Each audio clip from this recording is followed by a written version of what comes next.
Hello, everyone. Welcome to This Day. It is Tuesday, and it is June 28th. We're almost to the July 4th weekend.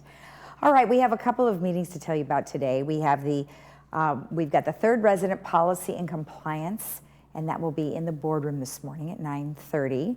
And then we have the United Finance Committee meeting, which will be this afternoon at 1:30, also in the boardroom. Now, on our show today, we have Eric Nunez, who is here on behalf of Security Services. Now, he is our Director of Security. He's been here for a little while now, and I think he's got a pretty good hold on what's going on with our village. So he's going to give us an overview of some of the things that he has observed and some things that are going to be happening in 2023.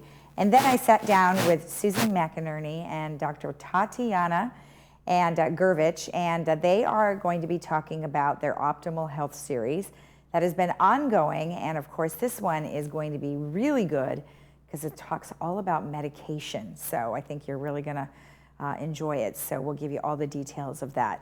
All right, let's take a look at our weather. Well, we've been pretty warm, and today is no exception. There is a heat advisory today, so you may want to keep that air conditioning going, or if you're going to be outside, make sure you have your sunscreen and a hat and stay in the shade. 86-65 today. Tomorrow, quite a bit cooler, 83-64, then even cooler but nice on Thursday, 81-65.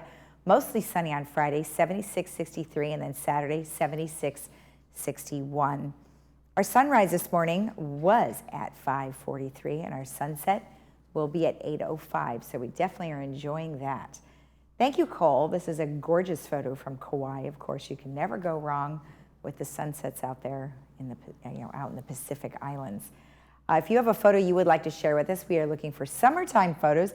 And with July 4th coming up, I am sure you must have some photos from last year's activities here in the village. So we'd love to just have one or two of those. Please send those to Laguna Woods Village TV at gmail.com. All right, when we come back, we will have Director Eric Nunez, so stick around.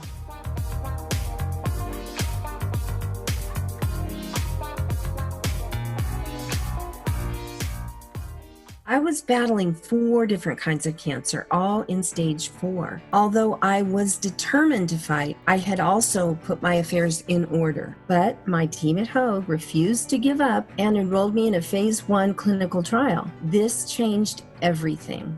Hoag Family Cancer Institute has the largest Phase 1 clinical trial program in Orange County and ranks in the top 10% of cancer programs nationwide. Deb became one of only 12 people in the world with advanced lung cancer to receive this leading-edge cancer therapy, and it saved her life. Hoag is leading the way in some of the most advanced personalized medicine in cancer with molecular imaging and therapy, immunotherapy, and a multitude of other patient-driven clinical research trials. My cancer care was a life or death decision, and I chose Hoag.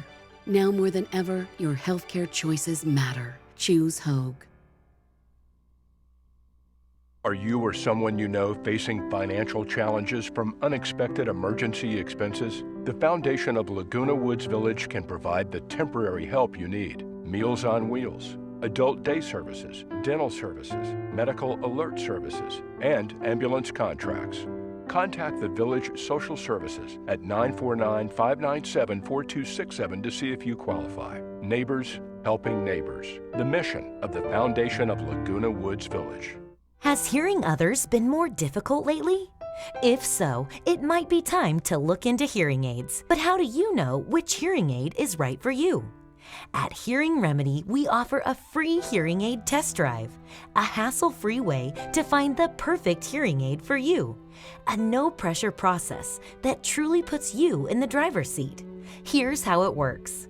Contact Hearing Remedy to schedule an initial hearing evaluation. We'll check your hearing, and if the results show that you could benefit from hearing aids, we will fit them to you the same day with no commitment or deposit required. Take them for a test drive around the house, out on the town, and any place that you typically have trouble hearing. Come back in a week, and if it's not improving your life, we'll fit you with another hearing aid until we find the perfect one for you. It's really that easy. Call Hearing Remedy to schedule your risk-free hearing aid test drive today.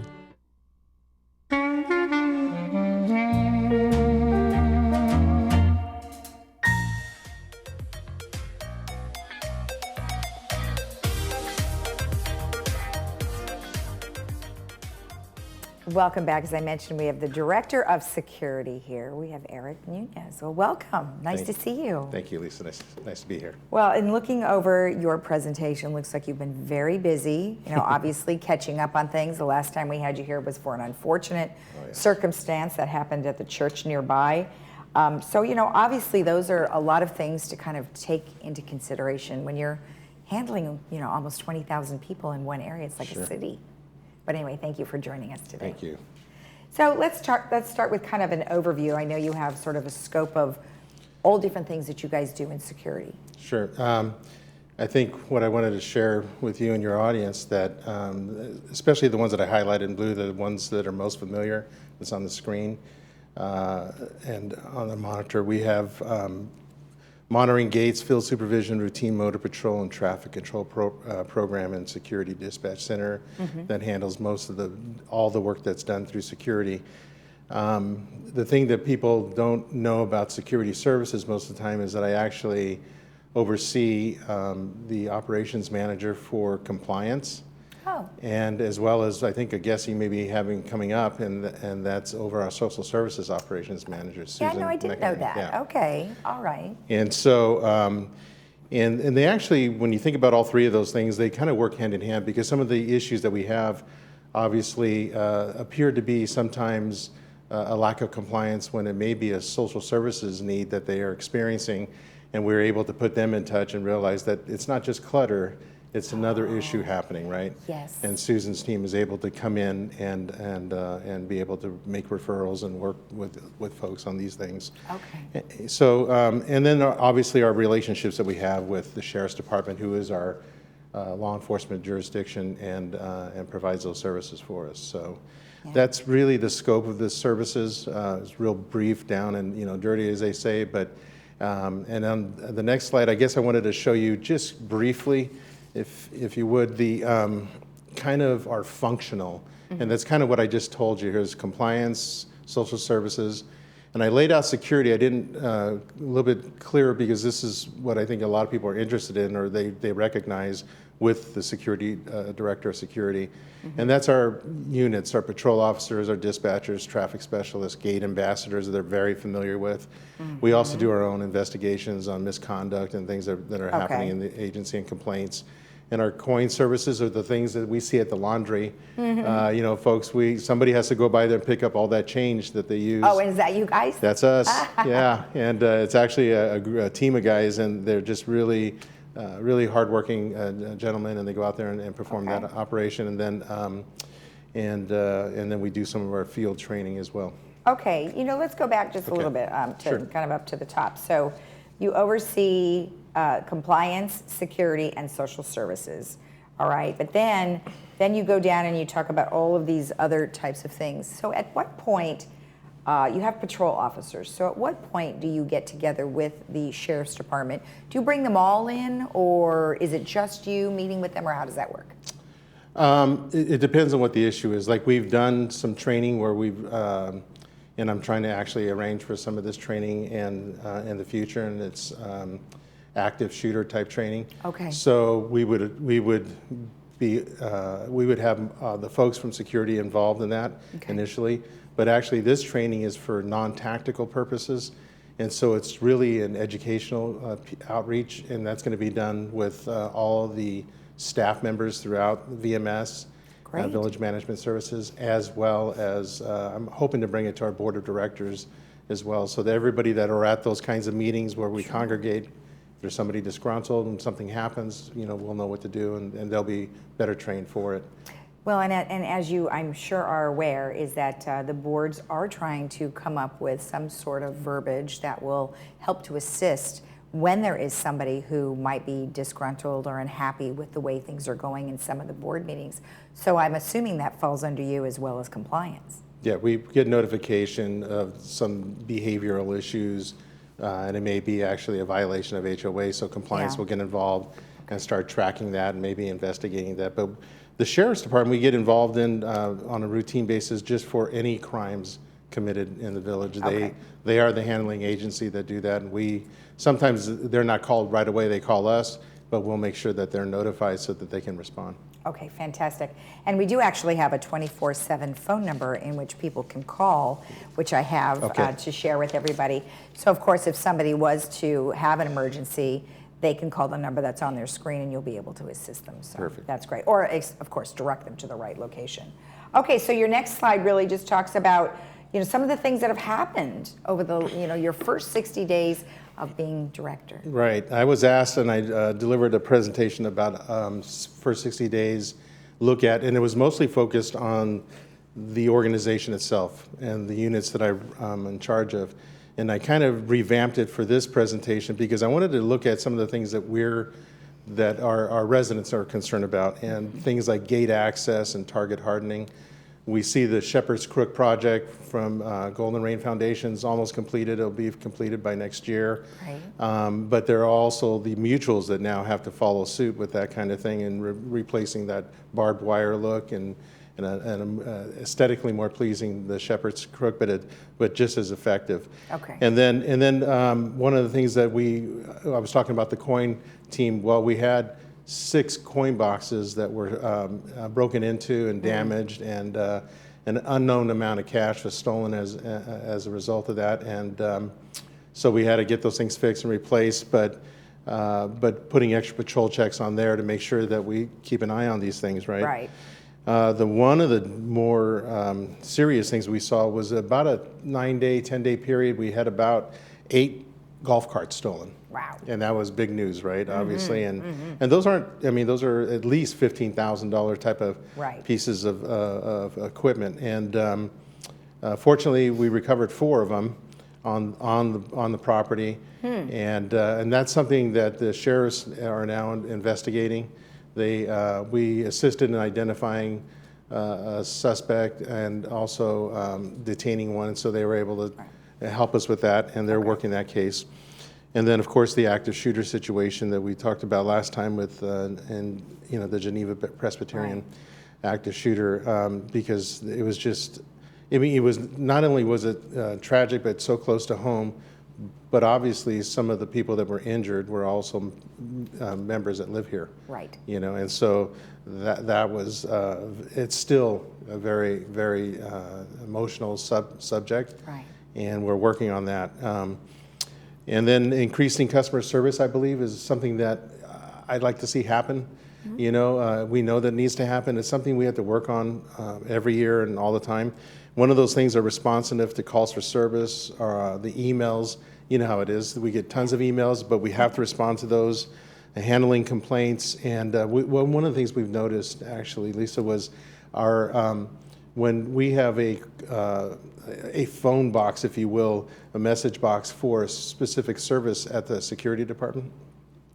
If that person's gone that day, they're the one that operates that. No one's answering those things. I see. So we got to figure out a different system. So that we have a rollover if someone is not there, so we can respond more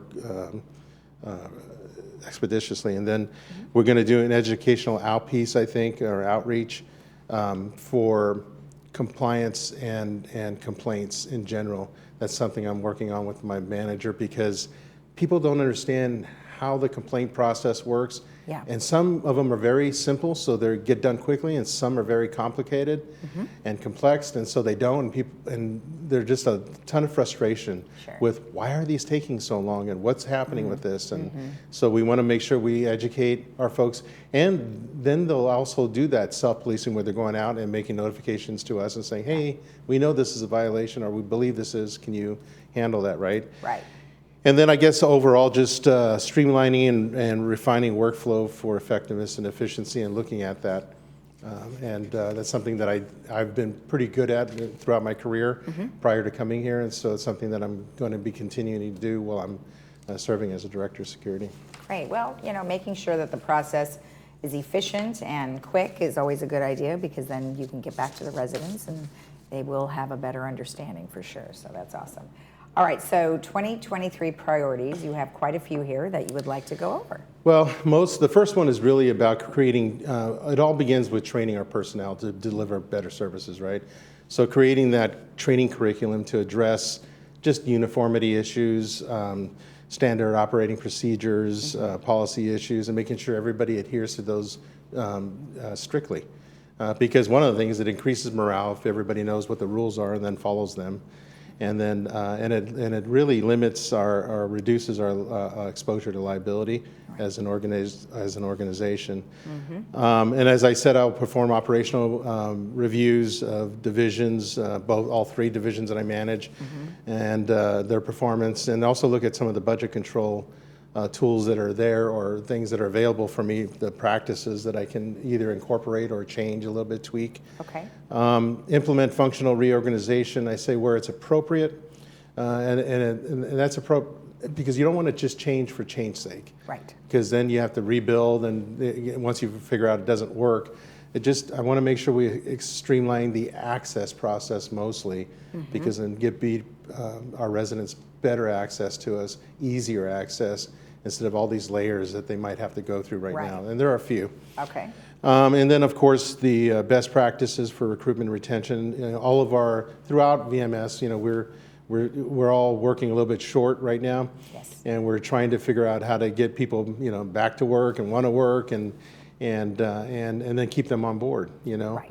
and keep their morale up. And then, as always, identify cost-efficient, effective ways to, I call it target harden the village perimeter and its assets. But and it's simply that is if this is the target for crooks and thieves and all kinds of other folks to look at, we want to make sure that this target is very hard for them to, penetrate and exploit. Exactly. And that certainly is ideal. You've got a community of 20,000 people. I think we've already said that. And of course, it's like running a mini city. So you definitely need to make sure that everybody is protected, because they have dues, just like most communities like this do, and they want to make sure that it is safe. So far so good. So thank you so much. We appreciate the information. All right. And as I mentioned before, if you have an emergency, of course, you should always call 911. However, if you have something that is security related here in the village, you will be able to contact them 24/7 at the number on your screen. We'll be right back.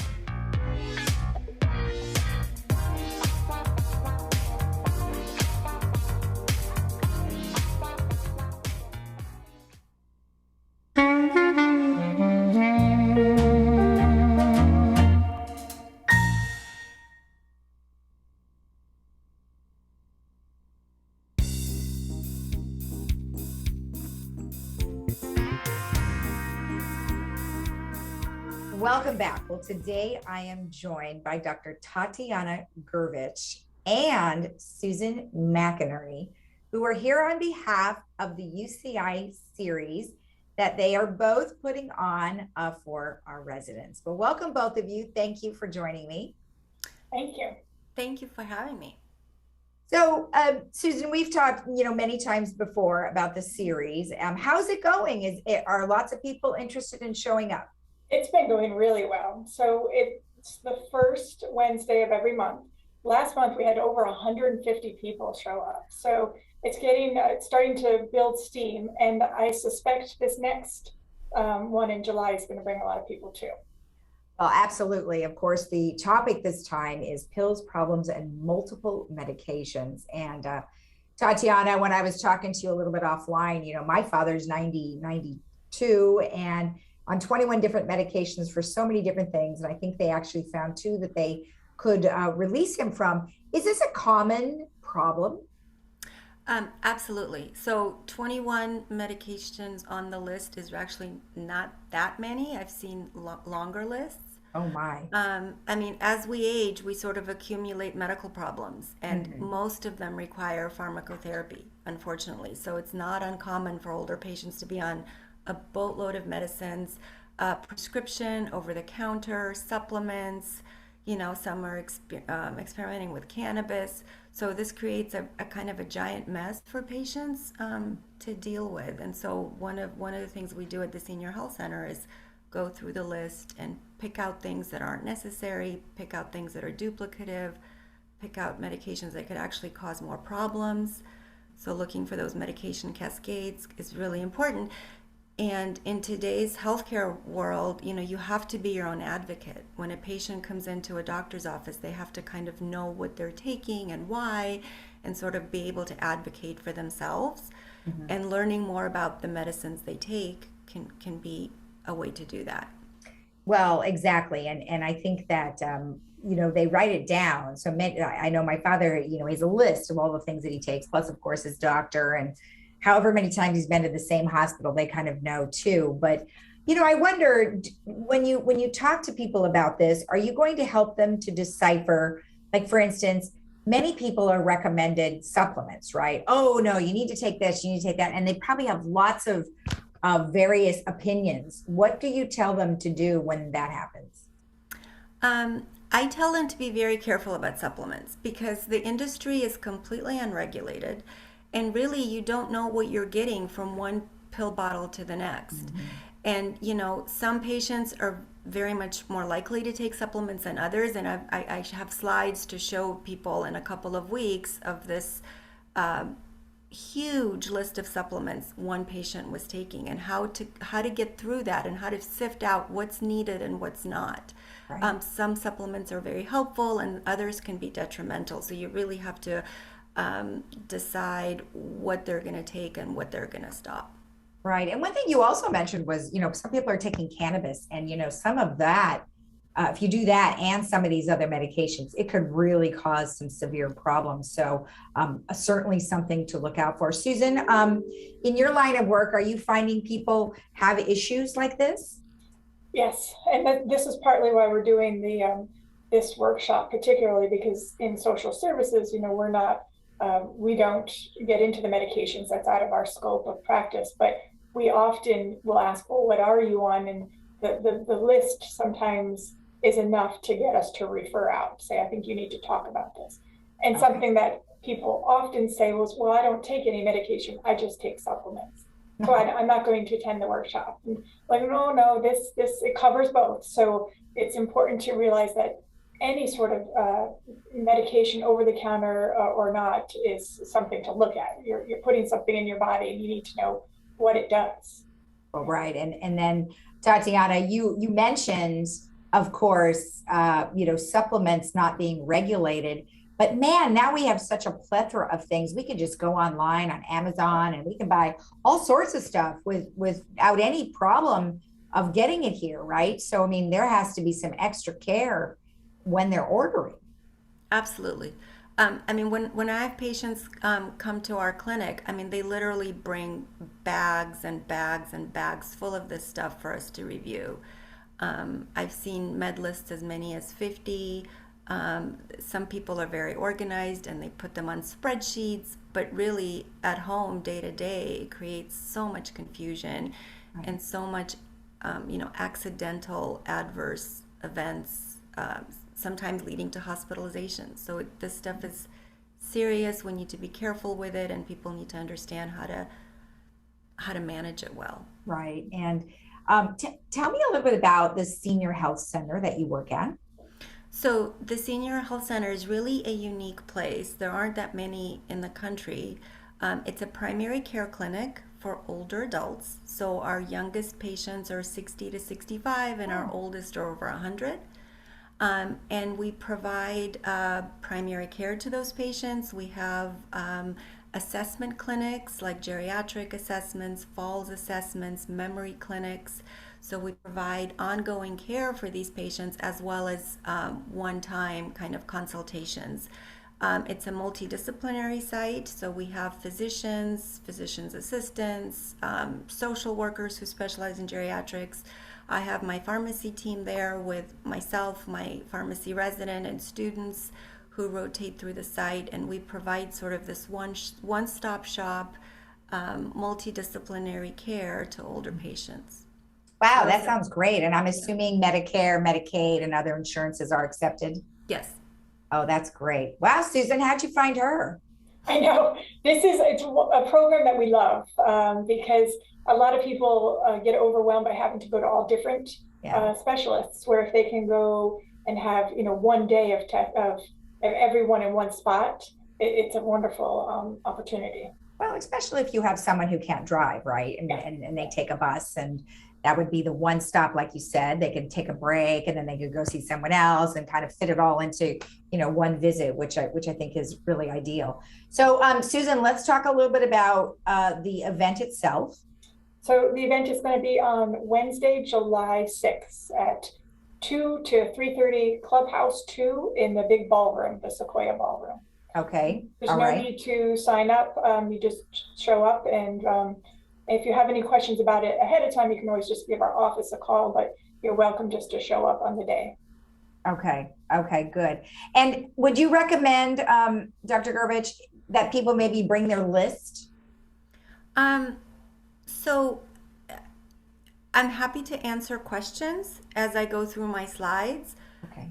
I think if 100 people bring in their list, their individual list of meds, I might have trouble. That's true. But if there is that kind of interest, we could certainly set up brown bag sessions for those who would like their medications to be reviewed. Oh, gotcha. Okay, but perfect. this is more sort of general information about what medications are safe, what potentially could cause problems, how to deal with a long med list, how to help your doctor take care of you better, from the medication standpoint.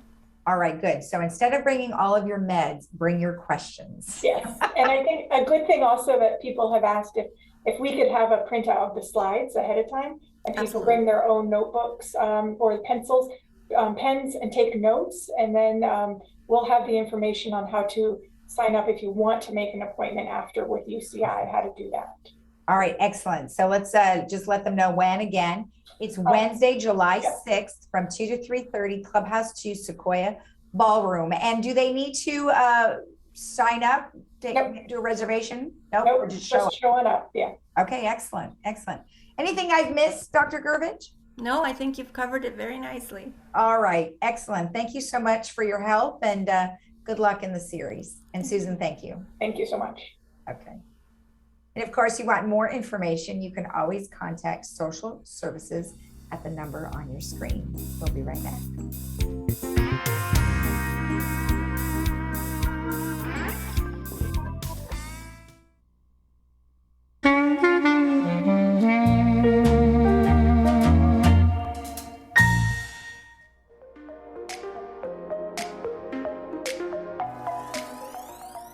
Well, we hope you enjoyed our show today. You can see us again tomorrow right here on Village Television at 9 a.m. Have a great Tuesday. Bye-bye.